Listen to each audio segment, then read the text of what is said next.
श्री विठ्ठल सहकारी साखर कारखान्याचे चेअरमॅन श्री अभिजित धनंजय पाटील यांच्या संकल्पनेतून विठ्ठल प्रतिष्ठान यांच्या वतीने सुप्रसिद्ध निवेदिका मोनिका जाजू यांच्या उत्कृष्ट संयोजनातून दैनंदिन जीवनात व्यस्त असलेल्या महिलांच्या चेहऱ्यावर हास्य फुलवण्याचा हेतू सफल झाला। महिलांच्या कलागुणांना वाव मिळावा आणि त्यांनाही आनंदाचे क्षण वेचता यावेत या अनुषंगाने हा कार्यक्रम कौठाळी तालुका पंढरपूर येथे आयोजित केला होता।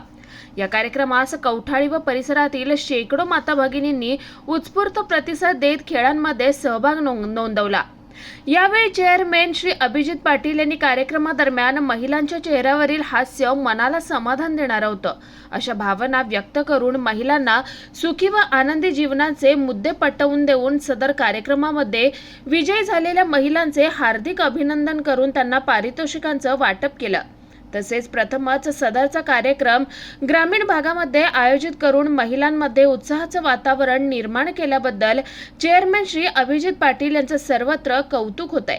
यावेळी श्री विठ्ठल कारखान्याचे संचालक कालिदास पाटील, राष्ट्रवादी काँग्रेस पार्टी शरदचंद्र पवार गटाचे पंढरपूर मंगळवेढा विधानसभेचे अध्यक्ष ॲडव्होकेट मोहन पाटील, विठ्ठल पाटील, चंद्रभागा साखर कारखान्याचे माजी संचालक बिभीषण पवार, विठ्ठलचे संचालक समाधान गाजरे, गणेश ननवरे, बाळासाहेब हाके, नवनाथ नाईकवरे, माजी उपसरपंच नामदेव लेंडवे, महादेव इंगळे, सागर गोडसे, भैया पाटील, बाळासाहेब नागटिळक, बाळू इंगळे, शिवाजी नागटिळक, धनंजय भुईटे, सुखदेव नागटिळक, समाधान नागटिळक, तानाजी धुमाळ, बाळासाहेब धुमाळ यांच्यासह अभिजित पाटील यांच्या मातोश्री जयश्री पाटील, सुमित्रा पाटील, रश्मी पाटील परिवारासह पंचक्रोशीतील अनेक महिला माता भगिनी मोठ्या संख्येने उपस्थित होत्या।